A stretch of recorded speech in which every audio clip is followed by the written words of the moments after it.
Take it away, Sarah. Perfect.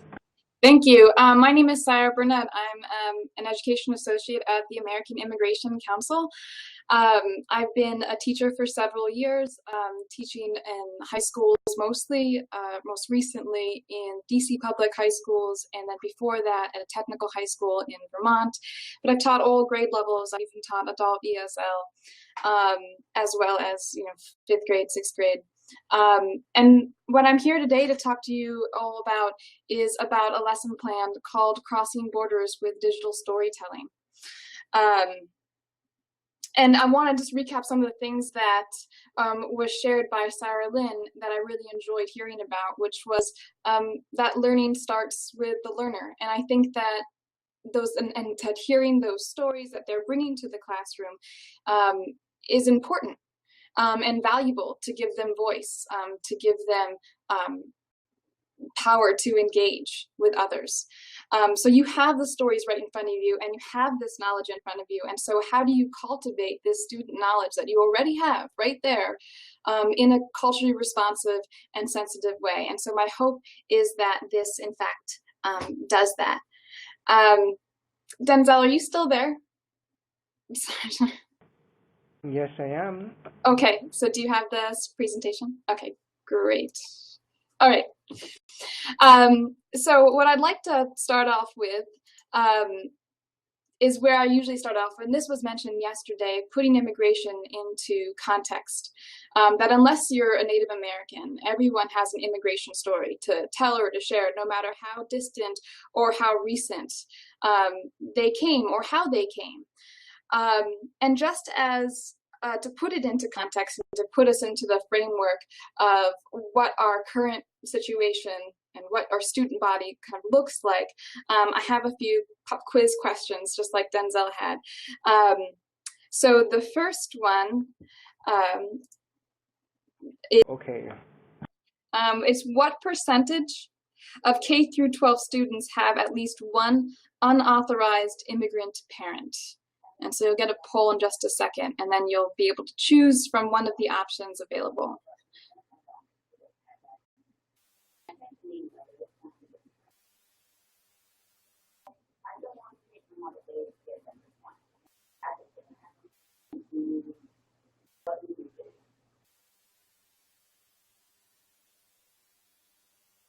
Mm-hmm.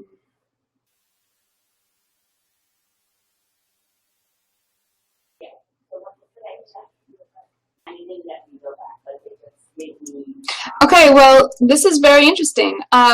Many of you are close. About 7% of K through 12 students had at least one unauthorized immigrant parent in 2012. How about the next one? The next one asks, what is the estimate of undocumented students under the age of 30?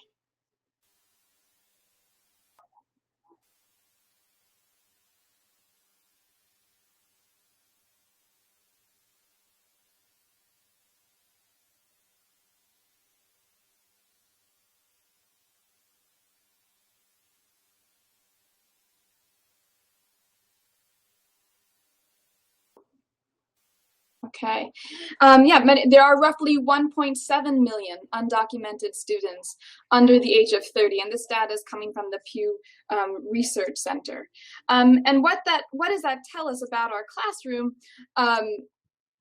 in terms of who is in front of our classroom and what kind of stories they may be sharing with us, and how we need to be sensitive to those stories, because if they came from 100 years ago, then their immigration stories are not going to be potentially as sensitive as someone who may have come very recently and may have been suffering from some very traumatic experiences. But we'll talk about that in just a second.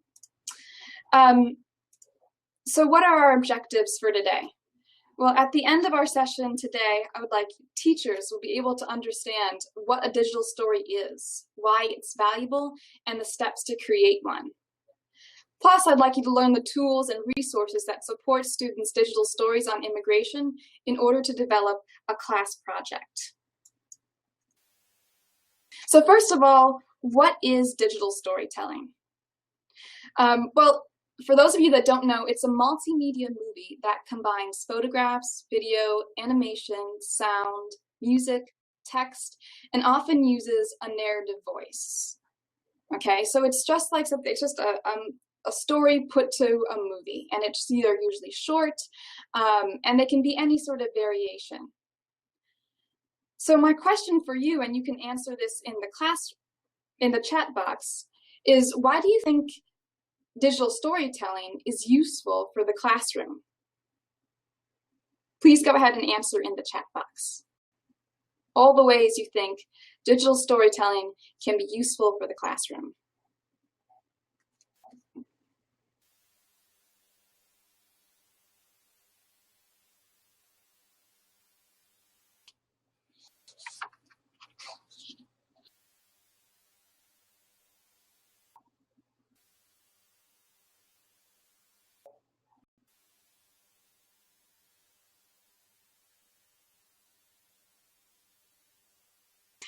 Wow, you guys are good. I saw a lot of similarities. They're very engaged as students. They like to use technology. It builds empathy. I love that word, empathy. And these are some other ones too, along with what you're saying. I mean, it builds and strengthens core reading and writing skills. It is adaptable to Common Core. It allows for exploration and creativity. It develops presentation skills. It creates a space for listening, understanding, empathy, as many of you stated, as students can connect with each other and their stories. And very importantly, it's cool. It engages students. And it also, you know, just to say what Sara Lynn was talking about, it does take time, and it's them learning and building and using this technology. But at the end of the day, they're going to be the ones learning. They're going to be the ones doing. Again, a little bit more of some context is to state, you know, we are a nation of immigrants. We all have stories to tell. This graph is taken from the US Census data in 2000. And in it, people are still able to identify their ancestry based on the country in which their families lived before they immigrated to the United States. So I know you can't see all of the demographics clearly, but the light blue, for example, that covers the broad swath of the country, is German. So most people are able to identify their German descent. The magenta color is African American. Up by Boston area, we have quite a few Irish and Italian. The pink would be Mexican. And I think that is pretty remarkable in and of itself, that for a country that's been around for over 200 years, people are still able to say, oh, I come from a German heritage, that I'm still able to connect with that story. That's a wonderful place to start this empathetic conversation about everyone's immigration stories. What's also interesting about this graph is this pale yellow that you'll see kind of in the mid-south area. That are people who identify themselves as American, and from 1990 to 2000, an increasing number of people identify themselves as American. And I say that point because, you know, I don't know why that is the case, but I know that it's important that people, you know, still be in touch with their past. You know, we know that it's important not to forget our past, so that we can understand our present, so that we can make fewer mistakes, or at least not the same mistakes that we have made throughout history. And so digital storytelling is a way to, on immigrant heritage, is a way to engage students in one of the ways that they can stay in touch with history and with themselves and how it affects them in the present. So a lot of you might be wondering, okay, sounds good. Well, let me know a little bit more about what this digital story is. Well, there are 7 elements of a digital story, and this is from Joe Lambert at the Center for Digital Storytelling. It's a wonderful website, which you can visit there as well. And he's broken it down into 7 elements. But I think it's arguable that all of these translate to the elements of good writing, right? You have point of view. You know, what is the main point of the story, and what is the perspective of the author? Who's telling the story? You have a dramatic question. That's that key question that keeps the reader's attention. You have the emotional content. the heart of your story. Why is it meaningful? How does the young writer connect to this family immigration story? How does this personal story connect to larger immigration stories? The gift of voice. Well, voice in writing is one of the hardest things to teach, but we all recognize it, right? And digital storytelling gives you a real way to talk about the nuances of voice. It's a way to personalize that story, to help the audience connect with that story.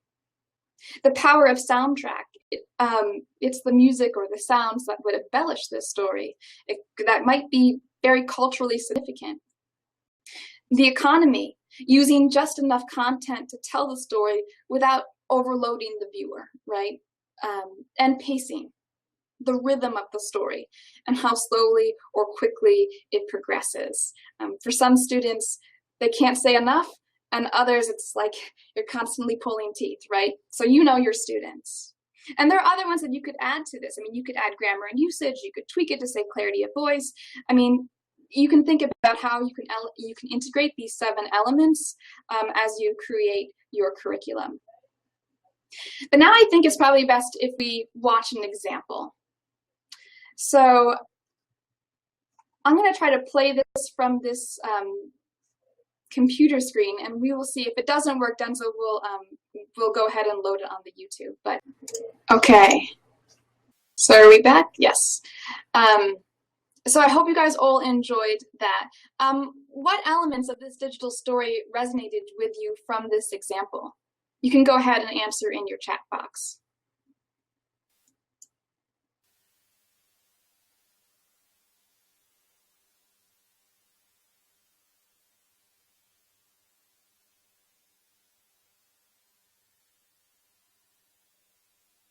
Mm-hmm. Mm-hmm.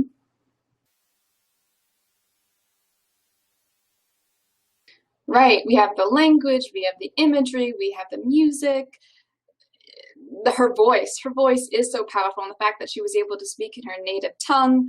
I'm just going off of what the emotional element, right? I mean, you guys are great. So you guys see that this is really powerful, and it's short and it's shareable. You know, if I were viewing this with students, I might also go deeper into sort of the critical reading skills of what's the message, what details support the message, how does the author feel about Peru, about the US, why do you think she chose to write in English but to speak in Spanish, and to kind of really have those, you have that text in front of you and to kind of pick it apart. So right now you might be thinking, wow, that's great. She obviously is very skilled, and that is true. But there's no way I'm going to be able to make this. Well, it's actually really easy when you think about it. And also, just to go back with Sara Lynn's points, it's okay to make mistakes. It's part of learning. And also, your students are going to be doing a lot of this learning, right? You're just facilitating it. Well, there are 3 basic steps to making these digital stories. And 1 is to outline a story idea. 2, find some media. 3, pick a tool to tell your story. If you just have those 3 steps in mind, then it becomes a lot easier. So I'm going to delve into each of these steps a little bit more. The first one is outline a story idea, and that's basically writing. And it starts with the writing, and those are the skills that I know we all need to teach, to continue to teach, and to do a better job teaching. For many of our students, it's the hardest part. So you have to pre-write with students. You have to ask questions. You have to pique curiosity, write with them, model, web, journal, diagram, draw, list, create family trees, do turn-in talks. You have to put some time into it. I've taken some questions from NPR StoryCorps' Great Questions list, Family Heritage and Immigration, and I've added a few.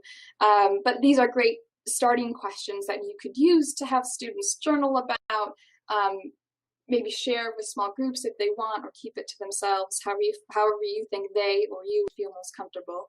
But what is their ethnic background? Where are the various family members from? List everyone that may apply. Has anyone ever visited there, whether it be Peru or Ireland? What traditions have been passed down and still exist? What traditions have been lost through the years? You know, holidays. What certain holidays are really great that's when you start to see some of these traditions that may have been, you know, somewhat dormant for a while come out at the holidays, right? Who are or who were your favorite relatives when you were a child or adolescent? You know, what is American about you? Then also, you might want to get into, especially with the older students, what were the push factors that motivated them to leave their home country? What were the pull factors that motivated your ancestors to come to America?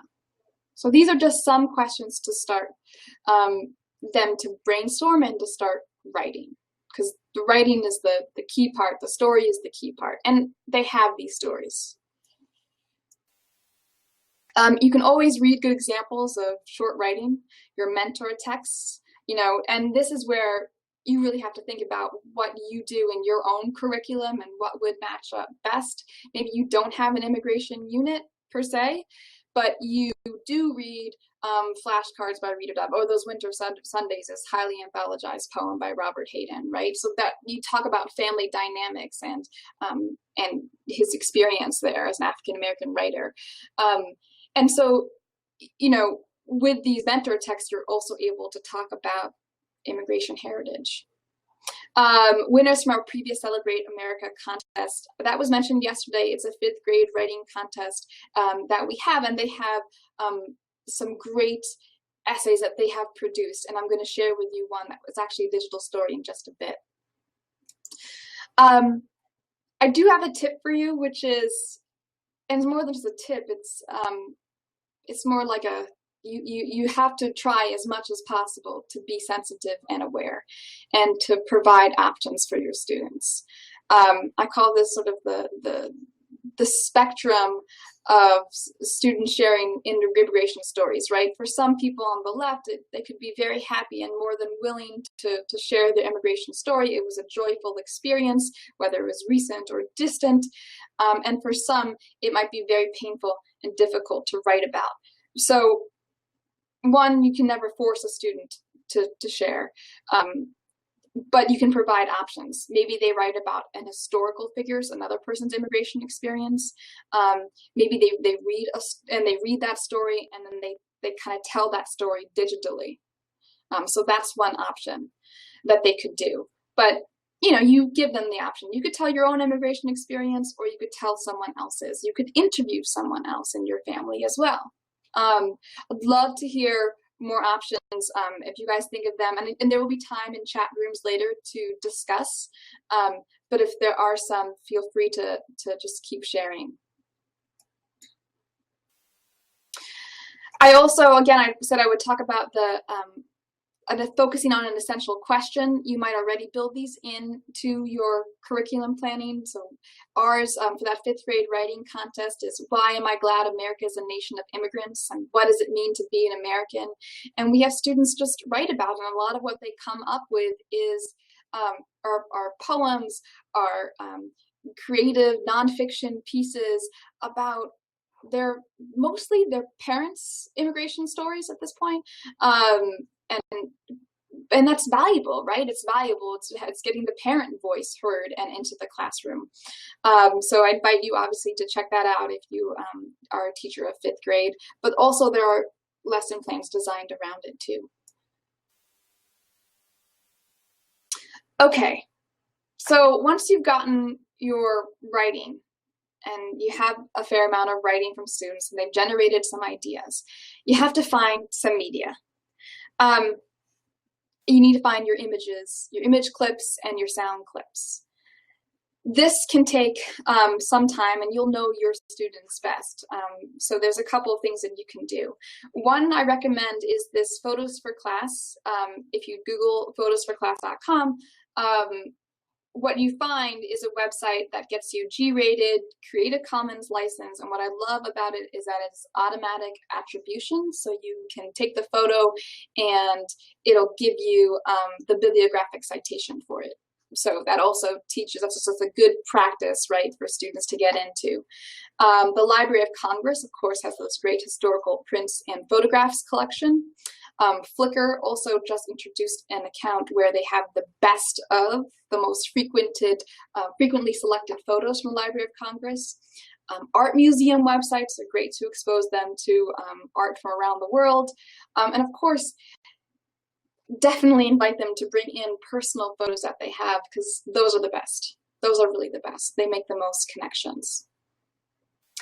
But the other thing is too, I just want a couple of notes for younger kids. If you are dealing with kindergarten, first, second, third grade, you might want to pick out the pictures first and then send out on a Google Doc, and they can select from the Google Doc, so there's less options and you've already kind of vetted through them for them. You can take photos on your smartphone camera, or they can send it to you that way as well. You can have students email you images for homework. So there are ways that you can not waste a lot of class time on it. I've just been there before, and I know that it can get, some students like, I just got to find that perfect photo. And you're like, we have to run this project. Audio. There's a lot of digital story platforms that have built-in audio, so I say, why fuss over it? So don't worry about it. I'll show you in just a bit the audio capabilities that are available. One last thing I want to mention about is the storyboards. A lot of storyboards are just a way to set up your film, your digital story, kind of slide by slide, so that it's organized. And so you don't have to do them. They're absolutely not required in order to create a digital story. And my suggestion is to just know your students and know their learning styles, right? On our website, on our digital story plan, which I know that link was sent out in the documents, there's a couple of different organizers that you could choose from for different grade levels that would be appropriate. So it meets their needs. It's a great way to teach transitions too for your English language learners, like then and in conclusion or at first. You can also you can do the old-fashioned way, make index cards with it, or you don't have. So again, some students aren't going to need it.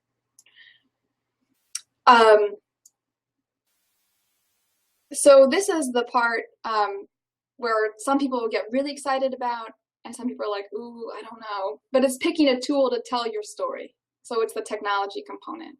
And this is the somewhat risk-taking but adventurous part.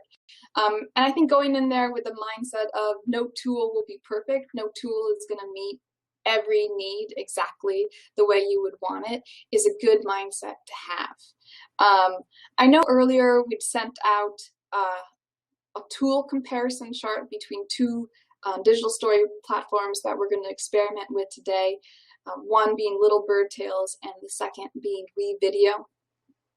And in that chart, I sort of break it down into those considerations of how easy is it to use, how would it tell your story or your student's story, and is it appropriate for students? Lastly, also, of course, what is the cost? Both of these are free. You can bump up to get more components added. So once you experiment and try around, you can see if that's something you are interested in, and they're not very expensive. They also, what's great is that they're available on your smartphone. There are apps for it too. So that's great for students who may not have access to computers, but they do have an access to a smartphone, and a lot of students do, right? And so, of course, you're going to have to spend some trial and error and to test it out. So I'm going to pause for a second, because what I'd like to do is I'd like to show you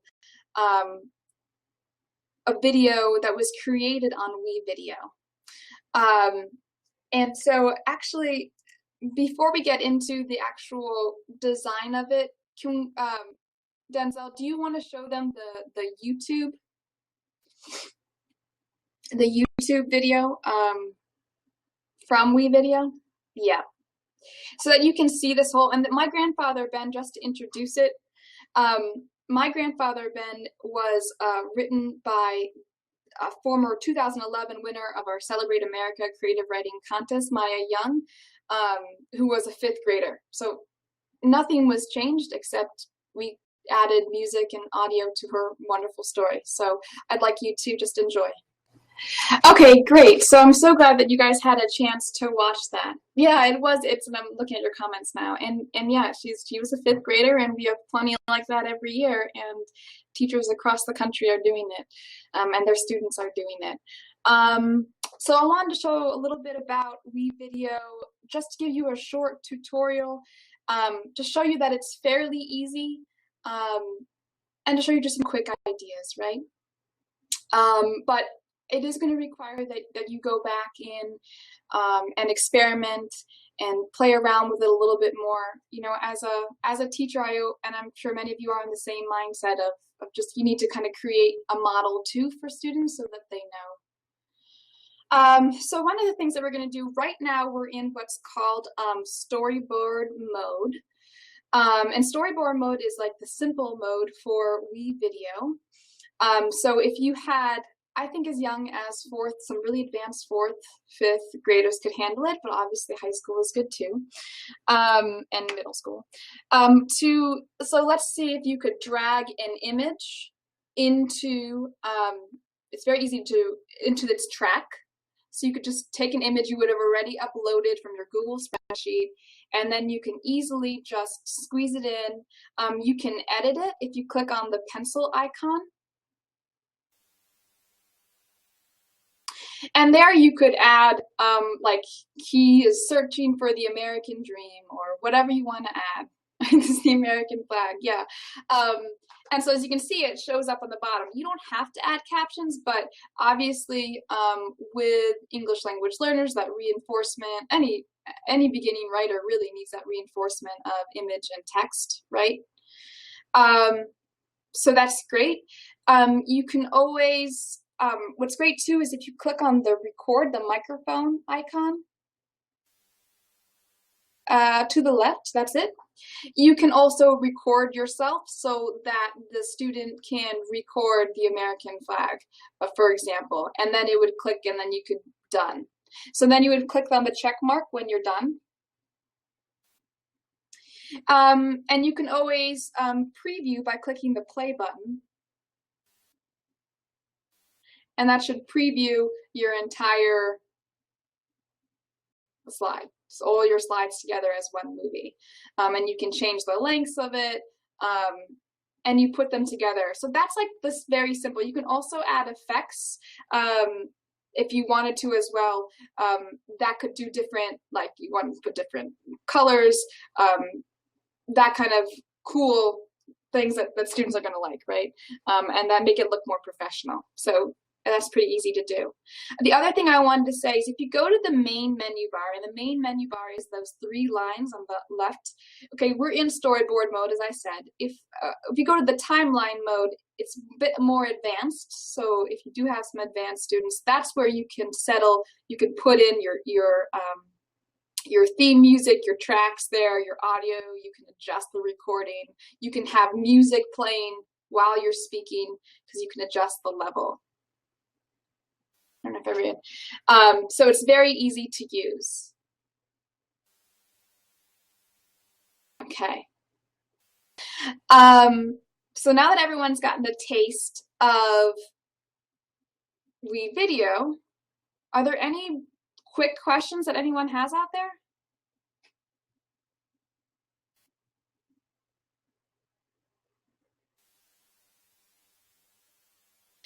Again, and I like how I'm going through the music now. Again, there's lots of cultural songs there too that kind of fit in, that will fit in well for these kinds of stories. Can you save the videos to a flash drive? You can upload, I think you can. I'm not 100% positive. You can definitely upload to YouTube on this, and you can also save it within WeVideo itself. So if your class has the password access to it, they could all see each other's WeVideos. Can you add actual video? No, I don't think you can. I don't think you can. But if you had uploaded your own photos beforehand, you can easily upload them as well, is what you're showing us the free version. It is the free plus, good question, it's the free +1 version. I believe they've bumped up the price to $7 a month. The only reason why it's worth it to get that one, I thought, and I put this on the chart, is because you're able to have more memory space. So if you have a class, it makes sense. Are there a choice of songs for this subject? There's a choice of songs. Yep. There's a wide range of choices. And that $7 a month is actually the one where you get a big array of music. Do you click on upload media to upload your pics? Yes.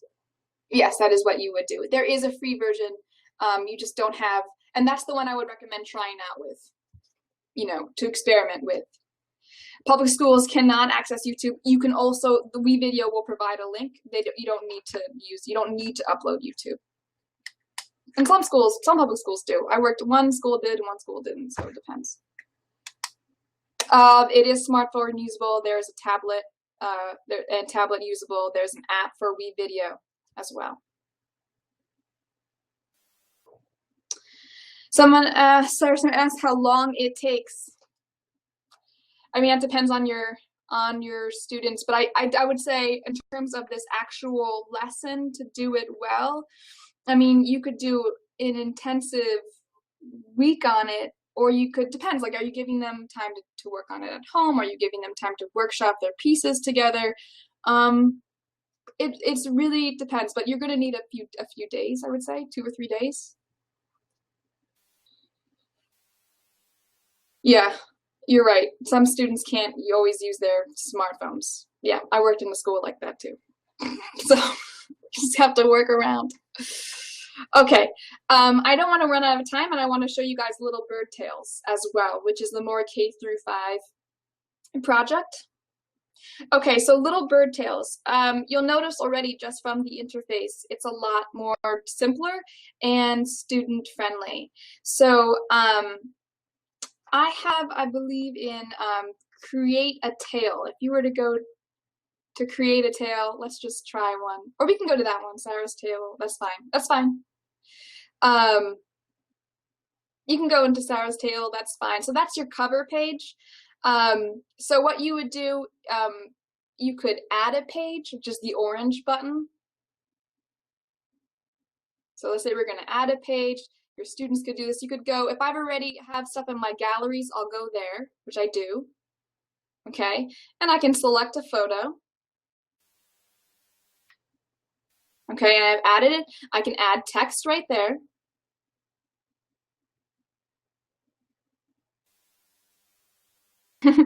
And what's also great about this is, yep, you can preview it. And I like the little buttons, right? You can also record your voice. So I could say, this is the American flag, indeed, and I would press record to go, and then stop, and then play. It kind of reminds me, and I'm dating myself here, of those like Fisher-Price cassette players. But that's the intuitiveness of this program. The drawing option is really great. If you click on that, because your students can't get a graphic, they could draw on this graphic, literally draw something on it, or you could clear it. Or you could clear the screen and you could draw anything else on it. And add text, whatever you want. You could upload that, and that could appear in your tale as well. So for the student who can't find photographs, or for the student who would just prefer to use their art pad, that's fine too. So I like how easy it is to use. It's also really classroom safe. You don't upload these to YouTube. Oh yeah, I'm so glad you showed that menu, but it's also because you can create a lesson on there. You can create a book club lesson. Like there's many facets that you can do that are aligned to Common Core or not, as you wish, with the teacher account. So you could use this for immigrant and heritage digital storytelling, but you can use it for tons of things too. And so that's really great because that reinforces this software for your students as well. They can even write book reviews and book reports on it and share it that way. Okay, so as you can tell, it's very, very, very simple. The only thing that's really different is there's no music overlay like there was with WeVideo. So that's it. It is cute, yeah, very manageable. And they also have an app as well. And it's free as well. And if you have a classroom setting that's free, you can share your videos with the whole class. Okay, so now I'd like to take you back to the presentation. And I want to talk about one of the greatest benefits of digital storytelling, not only that students are engaged, that they're truly owning the learning, and they have the ability to choose if they would want to share their stories, but they're sharing it with beyond the teacher. Most of the time we get those papers and they stay with you, right? But this invites other people to see and hear their stories, not just in the classroom, but within the community. So I have a couple of ideas of how you could capitalize on your students' work. One thing you could do is a gallery walk and a listening tour. If you had a library where you had the computer set up and you had headsets set up and you had the students upload all their digital stories, you could do a listening tour. Every student could walk around and do a listening tour. Imagine how much you would learn about the other students in the class as a student just by going through this listening tour of their immigrant heritage. And then you could have a discussion about what are some of the similarities and what are some of the differences, and what struck you about these stories. You could even do student presentations, kind of a writer-director Q&A, where students can ask them, well, why did you choose that image to go with that particular text? Why did you choose that music? Or what was it like to create this? So that's kind of fun for them. A website publication, if your school has a website, most do, right? So you might ask your principal or your admin, can you post some of these to a class page, as long as you have permission, of course, parental permission, to share immigrant heritage and build that building outside of your classroom. You could have an Oscar-like award ceremony. You could host a friendly competition and allow students to pick categories for who is the best supporting actor in the digital stories. So make it fun. Which had the best soundtrack? Is that they call it soundtrack in the Oscars? Something, whatever they call it. Sound editing. Hello? Sound editing? Oh, is that what it's called? And community viewing event. You could invite parents, guardians, fellow teachers, administrators, and community members for a digital story movie night. And maybe have some popcorn and soft drinks, and maybe provide information about how to get involved in that new parent-teachers organization that you're developing. Because following up from last week's conversation, maybe that's something you want to do. In other words, there's a lot of potential that you can do with the student stories and the work that's right there in front of you. And so I'm excited to hear from you guys and what you will be discussing in your groups, because ultimately, this is a lesson plan, yes, but it's one that you guys can mold and shape within your classrooms and within your schools to build that positive, welcoming environment to share stories. So the questions that you'll be asked, and this will be on those boards, are what would a digital storytelling project on immigration heritage look like in your classroom? What might be some of the challenges and benefits that you anticipate from such a project? How does a digital storytelling project on immigrant heritage integrate with your curriculum? Where would you fit it in?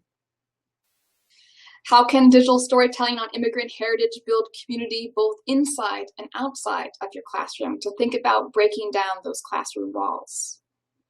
So I believe that now is a great time. You'll have about, say it's 12:08, you have about 15 minutes, 15, yep, for your chat rooms. And then I will call you back and we'll close up.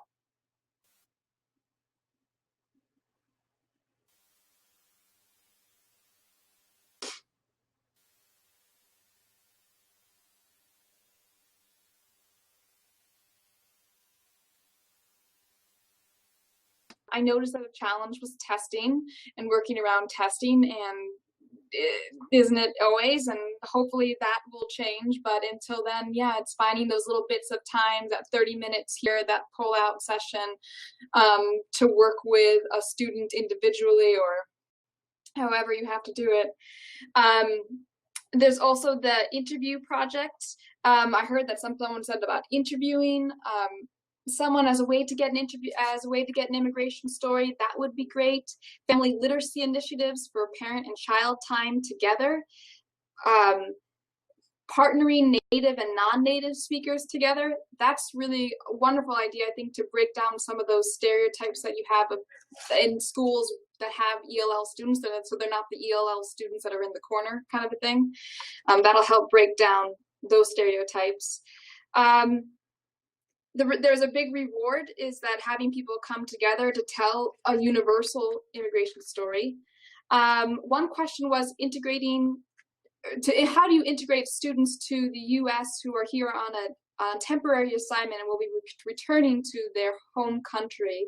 So one way you could do that is perhaps ask them, what does it mean to be an American from your perspective? Or what was your journey like? Because even those that are temporary visitors have the stories to tell as well. There are book reviews. How can you make this to a book review? That would be, I think that you can use picture books as models as well as your own, just to get ideas for those images. We have lots of those book reviews on our website, communityeducationcenter.org. Which I will just flip to right now. We also, I think a very important consideration was that of supports. If students are sharing with you some very sensitive material that may be emotional or difficult, well, one, as I said before, you should never force a student to tell a story if they do not want to. You have to provide options in this type of assignment so that they do not have to share those stories. Obviously you might have to access the paraprofessionals, your social workers that might be working in your school, and alert them to those kinds of serious problems, because there is definitely a chance that those will come up. So it is good to be sensitive, to be aware, but I would still offer those options, and I think that you'll be okay. On this slide, you should be able to see, I believe, you should see some of our contact information. Claire Tesh, who you heard from yesterday, and then my information as well. If you have any questions, if you are interested in particular about, you didn't get enough with the technology today, you would like some more help with it, we might be able to provide something for you that we will take you through some of those steps to create a digital story on immigration.